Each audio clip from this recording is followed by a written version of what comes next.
This is Dr. Joni Watson. Welcome to the Handoff, the podcast for nurse leaders brought to you by Works. I'm thrilled to introduce our episode guest. Today, we're exploring the realm of artificial intelligence in healthcare and how it shapes our future and influences health equity. Joining me is the distinguished Dr. Michael P. Carey, Jr. Dr. Carey is a renowned scholar whose groundbreaking work bridges the fields of nursing, health services research, and artificial intelligence. As the Elizabeth C. Clipp Term Chair of Nursing at the Duke University School of Nursing, Dr. Carey's expertise lies in leveraging AI to advance health equity and enhance care delivery for vulnerable populations, particularly older adults in post-acute rehabilitation and skilled nursing facilities. With over 50 published manuscripts and book chapters, Dr. Carey's research has garnered support from prestigious institutions such as the National Library of Medicine, the National Institute of Nursing Research, and the Duke Clinical and Translational Sciences Institute. His exceptional contributions to improving healthcare were recognized with his induction as a Fellow of the American Academy of Nursing in 2022. Dr. Carey's impact doesn't stop there. He was handpicked by Duke AI Health to serve as the inaugural Equity Scholar, leading an interdisciplinary team dedicated to identifying and addressing bias in clinical algorithms that perpetuate racial and ethnic health disparities. His leadership underscores Duke Health's commitment to upholding ethical standards in healthcare technology, ensuring that AI serves as a tool for equity rather than exacerbating existing inequalities. Join us as we delve into the innovative work of Dr. Michael P. Carey, Jr., exploring how AI is reshaping the landscape of healthcare and paving the way for a more equitable future. Dr. Carey, thanks so much for being here today. Some people, really look up to like rock stars and movie stars, but I have been anxiously awaiting this podcast because give me a nursing scientist any day of the week and I will fangirl out. So thank you for being here. It is my pleasure to be with you, Joan. Thank you for the invitation. Absolutely. So it seems like, and maybe this is just my bias, I'm not sure, welcome your thoughts, but it seems like everywhere I look in healthcare, AI is just everywhere. I mean, I can't turn my head without seeing some mention of AI. It's definitely in a hype cycle right now, too. It feels like it's the answer to all of our world's problems at this point. And as I'm talking with other nurse leaders, I'm finding that a lot of nurse leaders, it really feels like unfamiliar territory to us. And I really just want to get your thoughts and jump right into, you're an expert in this intersection of healthcare and AI and equity, which is also having its great moment right now in healthcare. What do you see as the biggest challenges in integrating AI into nursing and healthcare, and how can these be addressed? Yeah, it's a great question. I think so. So to address that question, let me back up for a second and say that human beings have been using AI for a very, very long time.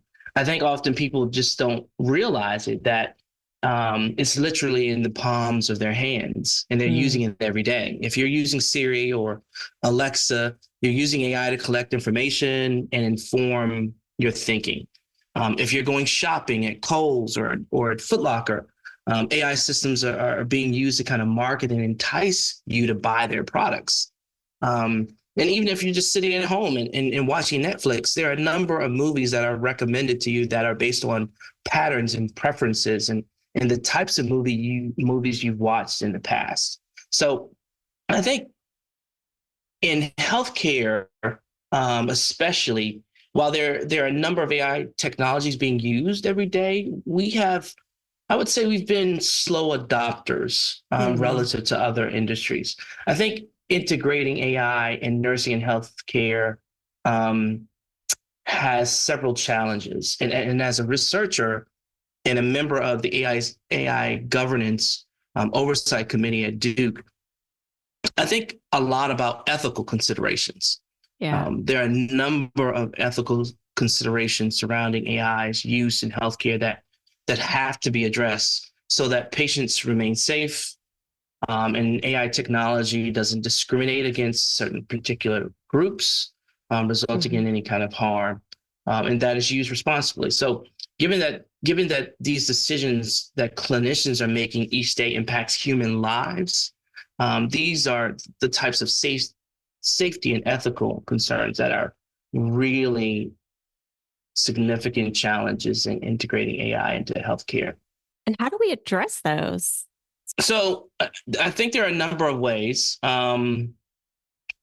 One of the issues that I've been thinking more about more recently is preparing the next generation of nurses Mm. to deliver safe care and ethical care to patients in this AI era. And as someone who spends a lot of time teaching and educating nurses on the use of data and technology to kind of guide care, I think there's a significant gap in our education Yeah. that exists among not just nurses, but all healthcare professions. Mm-hmm. And overcoming that is going to require this really concentrated effort in education and workforce training, so that these healthcare professionals and nurses are comfortable with using technology, and they understand, more importantly, how these tools work and how the use of these tools within the clinical pathway can actually enhance or augment their work rather than Yeah. replace it. Yeah. That's so great. So, thinking about, I mentioned as I talk with nurse leaders that AI often seems very novel to nurse leaders. And, um, many nurse leaders, they feel kind of like a fish out of water when we start to step into this technology space. But it's so important as nurse leaders to be able to talk intelligently. You don't have to know everything, you don't have to be an expert in AI, but in order to drive strategy, and I guess to not quote unquote get left behind in the way that care is moving forward, you have to be able to understand and know pieces about artificial intelligence. And so, from your perspective, Michael, what qualities do you think nurse leaders need to possess to effectively guide their teams through AI integration process to ensure a smooth transition? Because, like you said, whether we realize it or not, there's AI happening all around us, even in healthcare, right? I mean, Right, if we right. use things like risk predictive models, that has components of machine learning and AI in it. Mhm. I think nurse leaders play a critical role in AI integration. Ideally, leaders would have like a basic understanding of AI capabilities Yeah, as well as their limitations. But this is unlikely in many health systems and academic institutions, because really what we're talking about is a specialty area, such yeah, as nursing informatics, which is a relatively small group across the entire US. true. Which is why I think all academic institutions need to consider how we can expand course offerings and training opportunities in this space. But for current leaders, I would say that I think they need to be open to learning more about AI and how it can support nurses, but not necessarily get swept away in the hype. Yeah, I think that they should be curious and seek out opportunities to kind of better understand AI and how it can improve patient care and operational efficiency, alongside some of the more practical understanding of AI's limitations and challenges.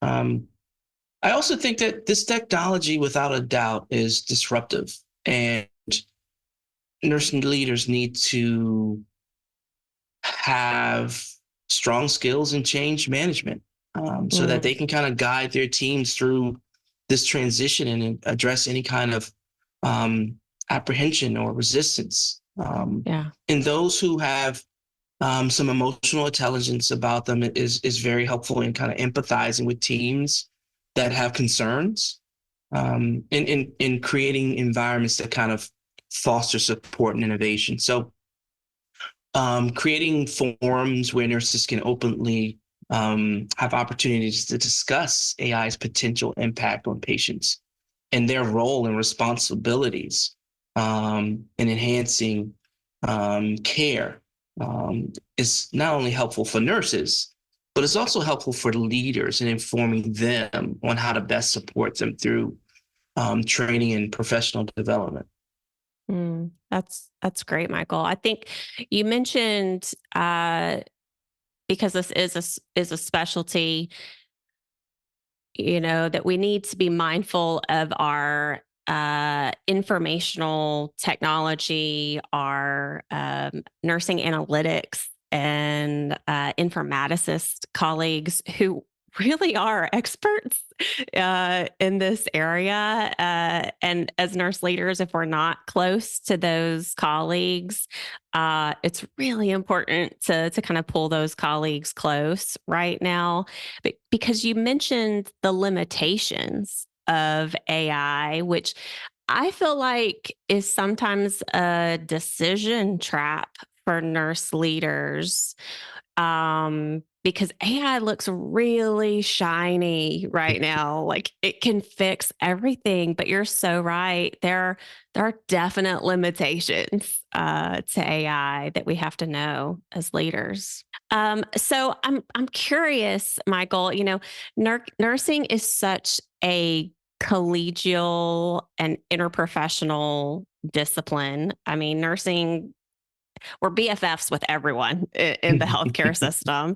Can you tell me your thoughts on the importance of interdisciplinary collaboration in advancing AI applications in nursing, particularly with groups that I don't feel like nursing has largely been BFFs with, like our technologists, our data scientists, and other IT and tech professionals?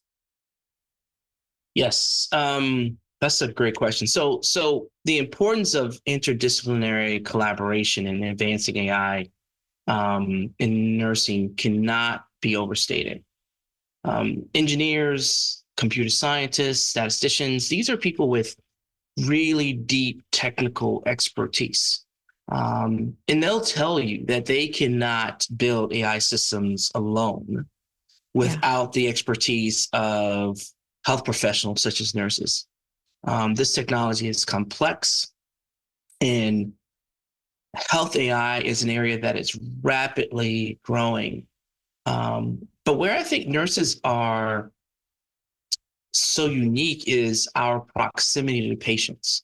Mm, So while all clinical disciplines are important and spend time with patients in order to conduct their assessments and inform their care planning, it's our knowledge of patient care and equally important, our proximity to patients that make us unique. And so nurses, we oftentimes bridge the gap between patients and docs. yeah. Um, but we can also begin to bridge the gap between patients and technology experts, Oh, and great. ensuring that these tools are designed with real world healthcare needs in mind. That And is I think beautiful. we are uniquely suited to be that liaison between these groups because Yeah. of our training and the proximity to patients. Yeah, that's so true. When I think about the times that I've worked with like data science groups and applied AI teams, I have been blown away. First, it's a challenge sometimes because we do speak totally different languages. So I feel Mm-hmm. like there's a little bit of a learning curve for both groups because we haven't historically worked a lot together. And so we kind of, we have to build that relationship just like we I do agree. with anybody else. But I have been blown away listening to applied AI team members or data science team members about how they talk about patient care. Like they are Mm-hmm. so And I don't know why I've had this bias in my head, Michael, but they are so passionate and driven to do what they do to improve patient care, but they need a clinician to partner with them, and they are hungry for it. It's pretty incredible. And I think we need to think about um, the cohesiveness and the comprehension of these teams and their unique lens that they bring to patient care. I really do see data scientists now as a part of the care delivery process. Yes. They are no longer a group that works aside of or in addition to. They are part of the Yes. healthcare delivery team, and in a very important one. And certainly that will be the case as we advance AI in nursing and in healthcare more broadly. Yeah, that is a great point, Michael. I totally agree with you there. So you've talked about how you're thinking about how do we prepare our nursing workforce and our pipeline with these technologies. I'd love for you to expound on that a little bit. How can we practically ensure that our nursing workforce feels, number one, empowered, and number two, equipped to work with AI technologies in their daily practices? I think there are a number of ways in which we can empower the nursing workforce to work with AI technologies. It definitely will involve a multifaceted approach, but I think it starts with a few things. I think it starts with holding open forums and opportunities for nurses to express how they feel and think about the use of AI. What are their concerns? Where are their doubts?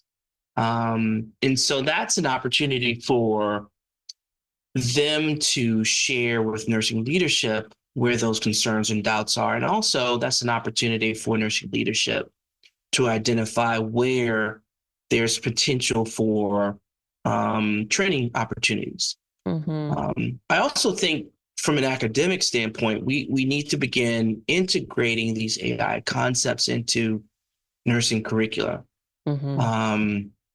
and begin to provide some hands-on experience with AI tools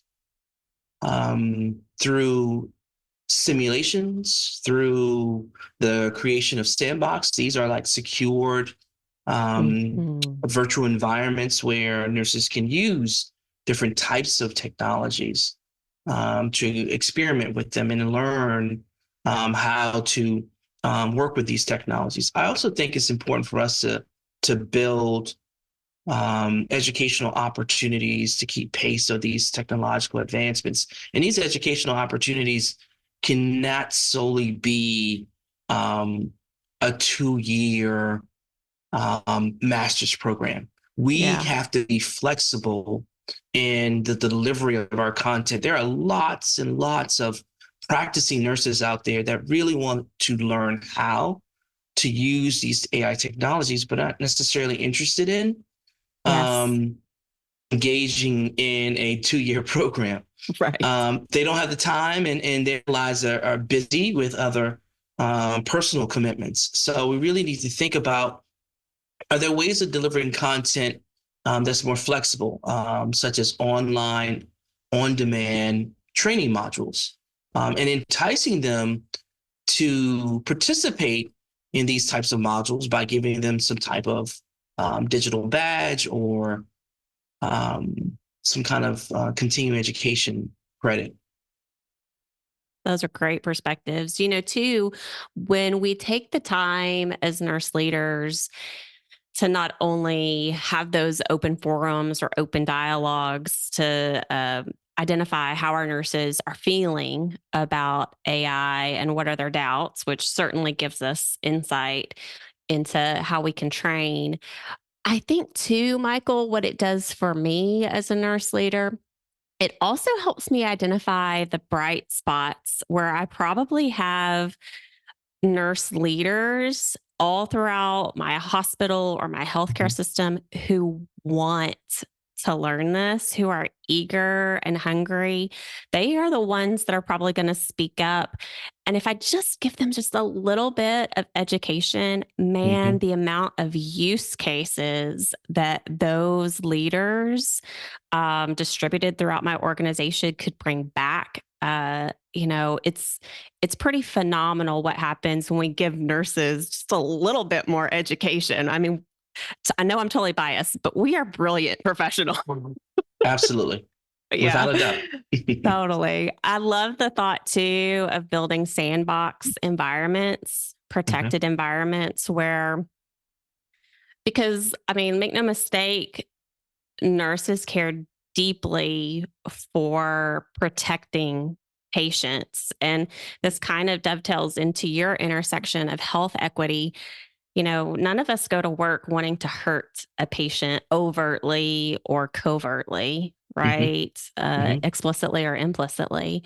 So there's been a lot of talk about bias in AI. And again, I feel like everywhere I turn, I see that, and rightly so. And so nurses need to understand how this technology works because I know nurses are thinking, I just don't want to hurt somebody with what I'm doing, how I'm taking care of someone. So Mhm. the thought of doing something in a sandbox in a protected environment, for me as a nurse, gives me a sense of safety and protection for the patients that I'm serving.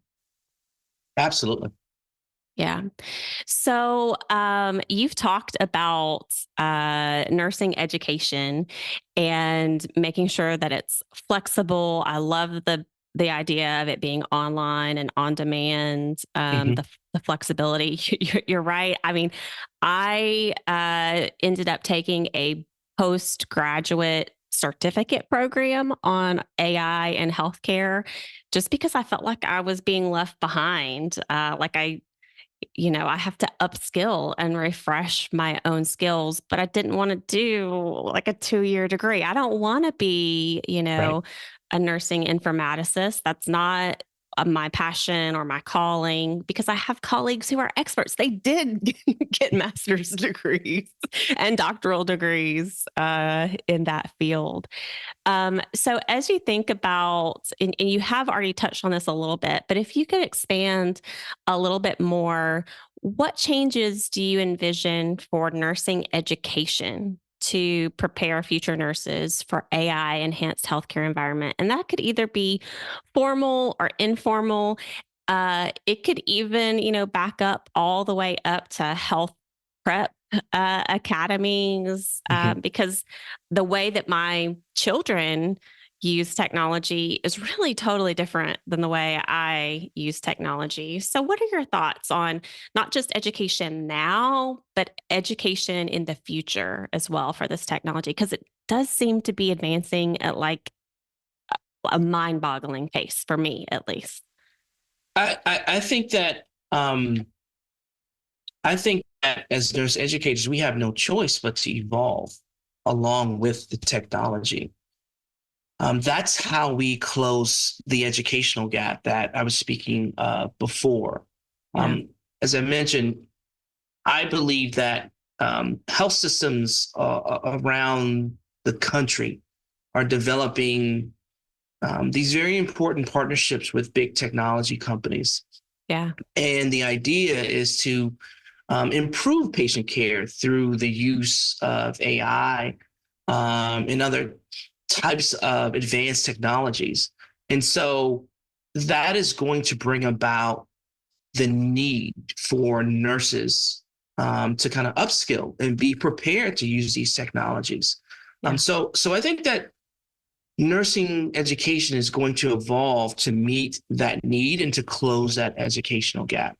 I think that what that looks like is um, there will be some formal opportunities for nurses at every level, be that of graduate or undergraduate programs, where um, we're really focusing on integrating AI and informatics concepts into the curriculum. And more importantly, these ethical considerations of AI into nursing education. I also think that there's going to be an opportunity for advancing a lot of simulation and virtual-based learning experiences. We mentioned the sandbox before, where these are secure environments allowing nurses to kind of learn and engage with different types of technologies, such as generative AI, so that they are used to working with these technologies. So when they get into practice, the learning curve isn't as steep. Yeah, that's a great thought.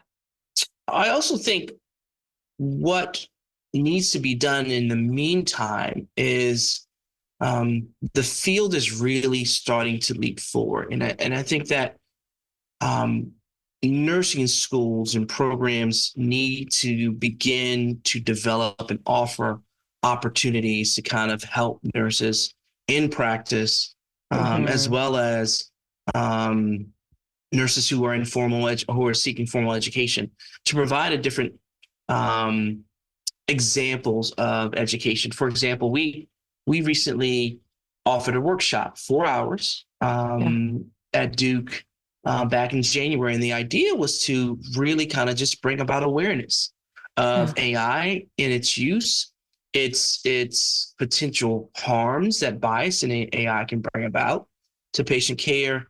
And that went very well. And that was only 4 hours. And we actually engaged in some case study and use case examples as well, where we had the opportunity to kind of discuss some of the strategies that one might consider in identifying, but also mitigating bias in these algorithms.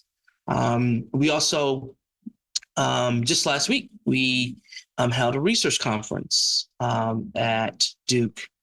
Wow. And the idea was to bring together professionals across different disciplines to better understand what do they see as the problems within their disciplines, and how can we create interdisciplinary solutions.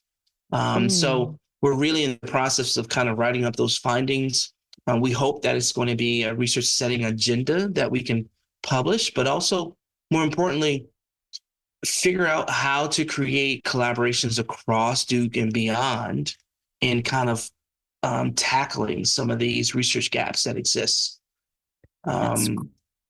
That's so great, Michael. You mentioned two things that I think are really key right now: academic practice partnerships, which can help close that gap faster. I kind of see these almost like how DNP and PhD nurses work together just symbiotically to help ensure, that we have the evidence, that it gets implemented. But with academic practice partnerships, we can really help set our future workforce up for success by feeding back to our academic partners, hey, this is what's happening in practice, and being nimble between one another. I love that thought. And then you mentioned something that I think is super important that I often see is an issue as I'm talking with healthcare systems across the United States. You mentioned bringing professionals together to ask what are their problems, to see what the solutions could be. And I think this is particularly where we get into problems with AI, because there seems to be so many AI solutions these days that we pick the solution and then we retrofit it to our problem, or we create our problem to try and get to that technology. It's like a shiny, object or something that we have to have.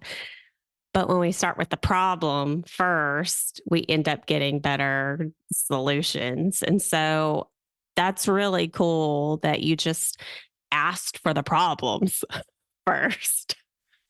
Well, the interesting thing is, so we have developed what we call an initiative, and we're calling it Fair Health. And Fair Health is an acronym that stands for Fostering AI Research for Health Equity and Learning Transformation Hub.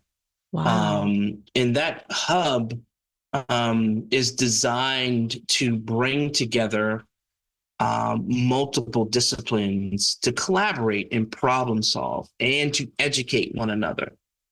It's also designed to build partnerships across the health system and academia.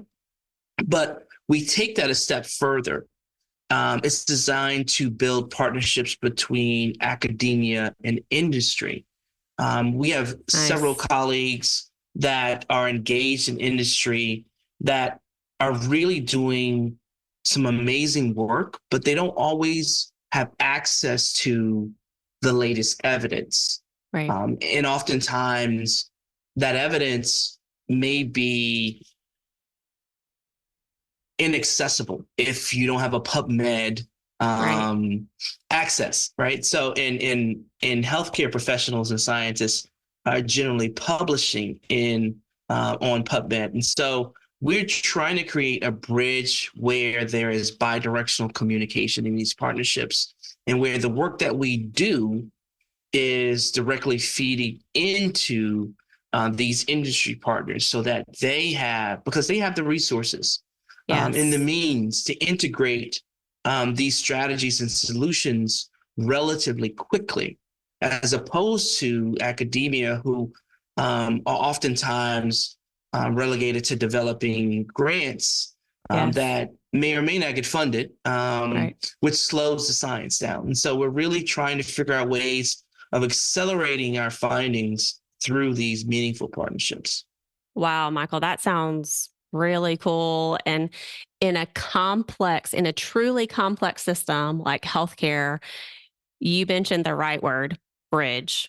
I Mhm. mean, if we can bridge between all of the disciplines, that's really where transformation lives, is in the middle of all of those bridges. So kudos to you all for doing that. That sounds like a great practice. And so I'll be anxiously awaiting as y'all start to publish and release findings on your work together. Uh, Michael, again, I'm totally biased because I'm fangirling out. I've used your work as I've taught nurse executives and healthcare leaders. And so this time for me is just like magic and gold. And so I am curious. I ask this to every single guest, but I'm curious, what are you reading and what are you learning about to sharpen your skills? I'm always curious how leaders are kind of formed and crafted. What do you feed your mind and your soul these days? So I certainly spend a lot of time in the literature Yeah. reading the most recent publications. There are certain individuals that I follow more closely because I see them as leaders in this space, and those individuals might be include Eric Topol or um, Ziad Obermeyer, Nigam Zah, and then there's a couple from Duke that I work closely with that I really appreciate their leadership in the field, such as Michael Pincino or Kristen Silcox. Um, but there's one book that I recently purchased that I'm finding really interesting. It's called The Unmasking of AI. My mission to protect what Mm. is human in a world of machines, and it's written by Joy Bolamwami. And I'm really just getting into it, but I find it very interesting, and I'm looking forward to finishing That is awesome. I feverishly took notes it. as you were talking. I'm totally going to look up some of those people uh, because some of them are totally new to me, and I'm absolutely going to get that book. So thank you for those recommendations. Sure. Michael, we've talked about so many interesting things today. I'm curious, what are you working on right now? Is there any way that you can give us kind of some inside scoop onto, what's coming down the pipeline for you? What are you focusing on? Maybe there are things that might interest some of our listeners. Yeah, I'm happy to share. There are two initiatives that I'm currently involved in that I'm really excited about. One is under our Fair Health Initiative at the Yeah. Duke University School of Nursing, we will be developing and offering a 2-day summer institute for individuals Nice. who are interested in learning more about AI and its use, and how to identify bias and other ethical concerns within AI. The other thing that I'm particularly excited about is a new special call for AI in nursing through Nursing Outlook. And Wow. I will be serving as a guest editor along with Kate Lytle, who is the Oh, Chief she's Nursing great. Information Officer at Duke Health, and Dr. Ian Wolf. Um, Powerhouses. and so I'm excited to work with those two amazing individuals, as well as work with Nursing Outlook. I think it's going to be particularly groundbreaking because, unlike the other special calls that have been in AI and nursing, we're really looking to develop a roadmap for nursing leaders. So Wow. we hope that this accumulation of special group of papers will provide that roadmap for nursing leaders as they move forward in this AI era. So what kind of papers, Michael, because I'm certainly interested. When calls come out, sometimes it's a short time frame. I know how long it takes for me to write a paper. What kind of papers are you guys looking for? So there are several papers that we're looking for. We're looking for papers in nurses' role in AI policy advocacy. Nice. We're looking for um, papers in evaluating AI's impact on health equity. We're looking for papers with focused on strategic leadership in AI Mm, integration. So it's really about advancing the policy agenda and the leadership agenda in AI, as opposed to research, which is certainly important. But we're really trying to provide that roadmap for nursing leaders. that's great. Do you have any idea on when that call might go out or when you might need papers back? Sorry to get so practical so quickly. So I'm working with Dr. Sean Clark, who is the editor of Nursing Outlook now, and we are aiming for the call to be released sometime within this summer. Okay. Those things haven't been finalized yet, but we're hoping to get that call published and available for folks to take a look at and think about sometime this summer. That's incredible. So certainly as I'm connected with you on LinkedIn as I start to see both the dates for the Summer Institute at Duke, which sounds incredible and like a great resource, as I see those dates posted and as I see the call for the Nursing Outlook papers, you have my commitment that I'll repost those and share those to my network. So if you're listening now, nurse leaders at all levels, if you are working on AI components in your healthcare systems, I would encourage you to start brainstorming and thinking about submitting a paper for the call to Nursing Outlook. I mean, this is a great opportunity. And I think, like you said, Dr. Carey, this is a little bit different because it's really about true implementation efforts, which you're right, will create a stellar roadmap for nurse leaders. And I can't wait for that because I will use that in one of my courses for sure. That whole issue. Beautiful. Thank you for sharing that, Dr. Carey. My pleasure. Thank you so much. This has been absolutely fabulous. You've talked about several different pieces here. Overall, what would you like to hand off to nurse leaders at all levels and in every setting on this topic? I guess I would say that the the integration of AI in healthcare is inevitable. And I think that it presents a unique opportunity to enhance patient care. So I would encourage them to be open to learning and embracing change. That's great. Thank you so much, Michael. Where can people follow or connect with you to find more of your work? Because I know people will want to do that after this episode.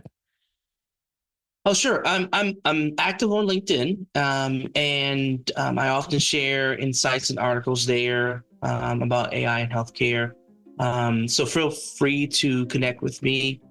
In addition, all of my projects and publications can be found on the Duke AI Health Equity Scholars page. Duke AI Health is not only excellent about sharing my work, but certainly the other amazing scientists and clinicians and administrators who are part of that team. And lastly, I'm working on with a web design company now to create my own web page, and hopefully we'll stand that up sometime in by mid-April. So keep checking back on that Duke AI Health website for any kind of recent developments. That's incredible, Michael. So everyone, be sure to find Dr. Michael P. Carey Jr. on LinkedIn to continue conversations. Absolutely find his work on the Duke AI Health Equity Scholars page. I'm sure once your website is live, we'll see that on LinkedIn as well. I'll be your first subscriber for sure. I love the way that your leadership and your expertise and your passions bridge fields to improve patient care. Dr. Carey, thank you for handing off your challenging and sharpening leadership expertise with us today. Thank you, Joan, for the opportunity. This was a blast. I appreciate it.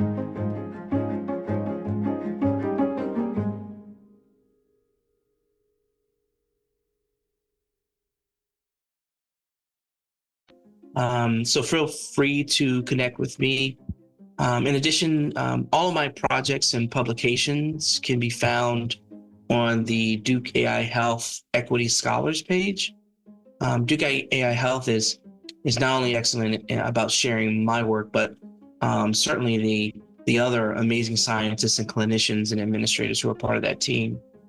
And lastly, I'm working on with a web design company now to create my own web page, and hopefully we'll stand that up sometime by mid-April. So keep checking back on that Duke AI Health website for any kind of recent developments. That's incredible, Michael. So everyone, be sure to find Dr. Michael P. Carey Jr. on LinkedIn to continue conversations. Absolutely find his work on the Duke AI Health Equity Scholars page. I'm sure once your website is live, we'll see that on LinkedIn as well. I'll be your first subscriber for sure. I love the way that your leadership and your expertise and your passions bridge fields to improve patient care. Dr. Carey, thank you for handing off your challenging and sharpening leadership expertise with us today. Thank you, Joan, for the opportunity. This was a blast. I appreciate it.